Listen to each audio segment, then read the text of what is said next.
comment les impôts font avec l'intelligence artificielle.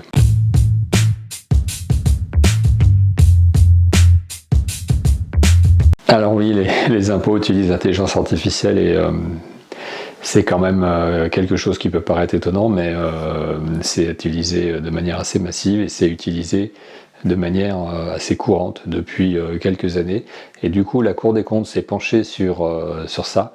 Il nous a fait un rapport qui est assez intéressant sur quelles sont les intelligences artificielles qui sont utilisées et quels sont les services qui sont rendus par cette intelligence artificielle au service du ministère de l'économie et des finances, donc qui chapeaute la partie des GFIP, donc les impôts, mais aussi d'autres services, notamment les douanes par exemple, pour ceux qui ne le savaient pas. Et donc ça va permettre comme ça de descendre ensemble un petit peu tout ce qui peut être fait en intelligence artificielle avec l'État et en particulier le ministère de l'économie. Alors déjà, petit commentaire, pourquoi est-ce que ce ministère, plus que d'autres, s'intéresse à l'intelligence artificielle? Alors ce qu'il faut savoir, c'est que depuis une dizaine d'années, le mouvement au niveau du ministère de l'économie, c'est que c'est un ministère qui a beaucoup réduit ses effectifs, il a beaucoup fermé de trésorerie, il a beaucoup rationalisé son fonctionnement. C'est vraiment un ministère qui est très dynamique dans ce domaine. Il a montré l'exemple par rapport aux autres ministères justement qui demandaient de faire des économies. Sur ce ministère, il y a beaucoup d'économies qui ont été faites sur les ressources humaines. Ce qui fait qu'aujourd'hui, ce ministère, il est face à un dilemme, c'est-à-dire que c'est lui qui fait rentrer l'argent, puisque c'est le principe des impôts, et il n'a pas beaucoup de monde pour le faire. Et en matière de fraude, ça nécessite beaucoup de ressources humaines pour détecter quel type de fraudes sont menées. Donc l'intelligence artificielle permet de compenser, et donc c'est ce que la Cour relève aussi, la Cour des comptes, permet de compenser en fait le manque d'effectifs en ajoutant de l'intelligence artificielle sur un certain nombre de sujets sur lesquels des contrôles peuvent être réalisés de manière beaucoup plus intelligente. Du coup, ça crée une distorsion parce que dans la partie du ministère de l'économie, comme je disais, il y a beaucoup, c'est un très gros ministère, et en fait, il y a surtout les impôts, en fait, la DGFIP, qui est dotée de moyens. Il consomme une grande partie des moyens qui sont consacrés à l'intelligence artificielle pour les impôts. Alors, la Cour, elle reproche une stratégie un peu opportuniste, au dépend d'une stratégie d'ensemble sur l'ensemble du ministère, puisque là où il pourrait y avoir un schéma directeur de qu'est-ce que le ministère veut faire avec l'intelligence artificielle parmi tous les services qu'il peut rendre à la population, en fait, il s'est focalisé sur les services sur lesquels l'intelligence artificielle pouvait être rentable très vite et rapporter de l'argent. Et en l'occurrence, c'est sur les impôts, puisque c'est assez simple finalement, quand on manipule des chiffres, de savoir ce qui paraît un petit peu inhabituel, et c'est assez simple aussi de manipuler un certain nombre d'autres données. On va le voir avec les contrôles qui ont été faits sur les constructions illégales et sur les piscines aussi qui sont construites sans permis. Pour vous donner quelques chiffres sur ce que coûte l'intelligence artificielle au niveau du ministère, donc c'est 60 millions d'euros sur le ministère de l'économie qui est dépensé pour l'intelligence artificielle. Alors c'est beaucoup en vrai, 60 millions d'euros pour l'intelligence artificielle, c'est pas mal. Et ça ne contient pas ce montant, la maintenance en conditions opérationnelles et tous les services après. C'est-à-dire que c'est les investissements qui ont été faits en matière d'IA. Là-dessus, ça a permis d'acheter 35 systèmes d'intelligence artificielle, donc c'est pas mal non plus, et quasiment tous sont utilisés, donc environ plus de 30% sont utilisés par les impôts, donc on voit bien que les impôts se sont pris la plus grande part des investissements. Et il y a même des parties du ministère qui n'ont pas de système d'intelligence artificielle ou pas de projet en cours. Ça, c'est plutôt dommage parce que ça veut dire que la stratégie, ça le confirme en fait, ce que disait la Cour, la stratégie, elle est vraiment pas partagée et elle est vraiment pas cohérente. Elle est simplement tournée vers le gain facile et le court terme. Donc qui paye un peu les 60 millions pour l'intelligence artificielle qui est utilisée par les impôts, c'est vous, c'est nous. Donc il n'y a pas de financement qui vienne du ciel. Donc c'est là financé par aussi les impôts. Donc si ça coûte 60, ça doit rapporter beaucoup plus. C'est le cas en fait, ça rapporte vraiment beaucoup. Et surtout, ça fait maintenir les effectifs bas. Ça fait gagner de la productivité aux agents qui travaillent dans ce ministère. Et ça permet de faire des contrôles à moindre coût, sans avoir besoin de déplacer des inspecteurs qui vont éventuellement rien trouver. Là, on peut massivement en fait lancer l'IA. Elle va faire comme un petit chien, elle va aller chercher en fait un peu partout les traces. Et dès qu'elle trouve des traces, elle donne à l'agent qui lui n'a plus qu'à engager le contrôle, mais il sait déjà qu'il va trouver quelque chose puisque l'IA l'a déterminé au préalable. Moi, je trouve, j'espère que vous pouvez partager ça, mais le risque en matière d'IA dans les pouvoirs publics et dans les services qui sont au service du public, c'est que vous soyez soumis à une IA sans en être informé.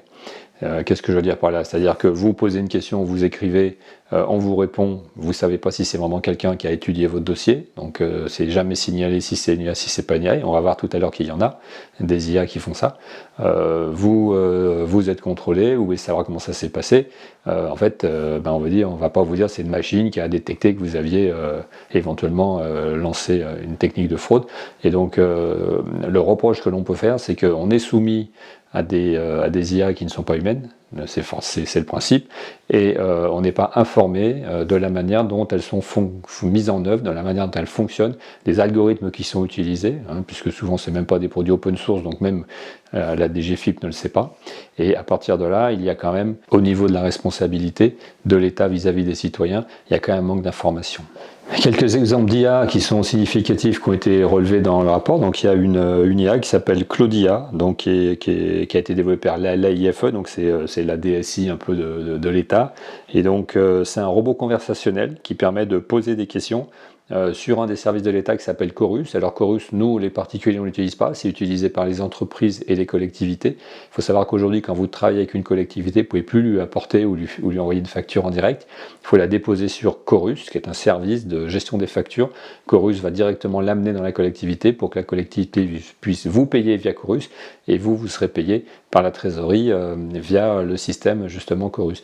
Et donc pour les utilisateurs donc qui sont en général B2B, c'est-à-dire soit les collectivités, soit les entreprises, s'ils ont un problème avec Chorus, s'ils veulent poser une question, ils vont être confrontés à une IA. Donc alors là, j'ai pas pu le tester parce que j'ai pas accès directement à Chorus en tant que citoyen, mais je ferai vérifier quand j'aurai l'occasion, puisque j'ai l'occasion d'être confronté à ce service, et on verra si je suis averti en fait que je suis en train de converser avec une IA ou si c'est pas indiqué clairement. Ça peut poser quand même un problème de compréhension par rapport aux personnes qui pensent discuter avec un expert et qui discutent en fait avec, oui, un expert mais artificiel. Alors un autre service d'intelligence artificielle qui est mis en place par la Direction Générale des Entreprises, donc c'est la DGE, ça s'appelle, donc ça dépend aussi du ministère. C'est un service de détection de signaux faibles d'entreprises en difficulté. Ça calcule les risques de défaillance à 18 mois pour les entreprises de plus de 10 salariés. Donc elle récupère un certain nombre de données sur ce qui est disponible publiquement, je pense, parce que sinon ça veut dire que c'est plutôt très intrusif. Et entre la sécurité sociale, la Banque de France, est-ce qu'il paye bien ses impôts, est-ce qu'il a déposé les éléments en temps et en heure, etc. Et à partir de là, il peut détecter qu'une entreprise qui commence à se comporter comme ça, elle est en risque, et donc on peut éventuellement intervenir en amont pour l'aider à gérer son exploitation et sa trésorerie. Ça, c'est un service qui est plutôt positif, je trouve, pour aider les entreprises. Après, est-ce qu'il est bien utilisé? Là, la Cour ne va pas si loin, mais en tout cas, il est disponible. Alors, il y a un autre service, comme à chaque fois qu'on veut vous dire que vous allez vous faire avoir, on appelle ça un dispositif innovant, un dispositif responsable, un dispositif... Alors là, c'est le foncier innovant, donc vous pouvez dire, tiens, super, ça va gérer l'innovation en matière foncière, en matière immobilière. Non, en fait, ça, c'est le système qui vérifie que vous n'avez pas construit de manière illégale des éléments dans votre propriété.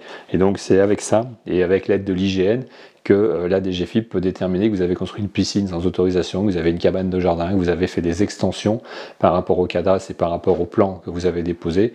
Et ça, c'est le service qui est très rentable, puisqu'il va comparer en fait les plans avec la réalité, et tout de suite, ils vont venir vous taxer, donc soit en taxe foncière, soit d'autres types de taxes, donc pour la construction de piscines ou autres. Et là, il y a déjà eu des très très forts résultats, puisqu'il y a plus de 140 000 piscines illégales qui ont été détectées, et donc 140 000 personnes qui maintenant payent la taxe qui est afférente. Et ça, on peut dire que c'est rentable très vite, parce qu'il n'y a pas besoin de mettre grand monde devant, l'ordinateur, il vous dit, bah voilà, tous les endroits où vous pouvez écrire à cette adresse, il y a une piscine illégale, vous n'avez plus qu'à envoyer la taxation, et vous avez la personne qui va payer immédiatement, parce que c'est quasi incontestable. Voilà pour ce petit panorama de ce que l'intelligence artificielle peut faire au service de l'État de manière très concrète, avec des services qui sont disponibles, qui sont opérationnels, qui existent, principalement là utilisés par le ministère de l'économie, mais principalement par la DGFiP, donc qui sont l'administration des impôts, qui le fait dans un but de rentabilité de son service et de productivité de ses agents qui sont en nombre trop petit. Donc c'est on va dire, de faire d'un pépin une pépite, c'est-à-dire on a un problème, on n'arrive pas à recouvrer assez d'impôts. On sait que la fraude a été estimée à 50 milliards globalement, hein, parce qu'il n'y a pas que les impôts directs, hein, il y a aussi toute la fraude à la TVA, il y a aussi toute la fraude sur un certain nombre d'autres taxes. Eh bien, ils s'équipent d'outils modernes, on va dire, et efficaces de recouvrement. Ça, je trouve, c'est plutôt positif. Sur l'aspect des robots conversationnels, je trouve que c'est plutôt un petit peu inquiétant de faire en sorte que l'État ne se mette pas lui-même en relation avec les citoyens et qu'il laisse ça à des intelligences artificielles qui peuvent être développées de manière non souveraine à l'extérieur et qui donc auraient les informations sur quels sont les échanges qui sont menés. Il ne faut pas négliger cet aspect, même si on peut dire bah oui, mais je dis pas grand-chose. Toute intrusion étatique non souveraine dans la souveraineté d'un État est un problème en tant que tel pour l'existence même de cet État en tant qu'État indépendant. Donc il faut toujours l'avoir en tête. Dès qu'on donne un petit bout à quelqu'un d'autre, en fait, il se l'accapare et il en vaudra toujours davantage. C'est un principe de base de l'humanité depuis le début, que les hommes sont présents sur la planète. Ça ne va pas changer avec quoi que ce soit. Donc ça, c'est un point à ne pas négliger. Et puis au final, je pense que de toute façon, il faut aller dans ce sens-là. On est tous en train de se mettre à utiliser les IA qui sont proposées maintenant de base dans les ordinateurs, de base avec les navigateurs, de base avec les moteurs de recherche. Donc à exiger que l'État ne le fasse pas, ou justement, moi j'exigerais que l'État le fasse plus, mais lui, l'État, il a une responsabilité vis-à-vis de nous, c'est qu'il doit nous le dire, il doit nous informer, et il doit avoir une vision globale. C'est ce que reproche la Cour des comptes sur la vision globale. Il n'y en a pas aujourd'hui au niveau du ministère. C'est des services opportunistes qui sont achetés de ça, de là. Donc il y aurait peut-être une vision, une stratégie plutôt à construire autour de l'IA. Mais je pense que les personnes qui vont lire ce rapport vont s'y mettre, et l'AIFE, donc qui est la DSI de l'État, va aussi de son côté le faire, puisqu'il y a aussi des projets en fait de mutualisation d'un certain nombre de choses qui sont en cours avec l'AIFE. Et je pense que tout ça, petit à petit, va s'unifier, va se normaliser.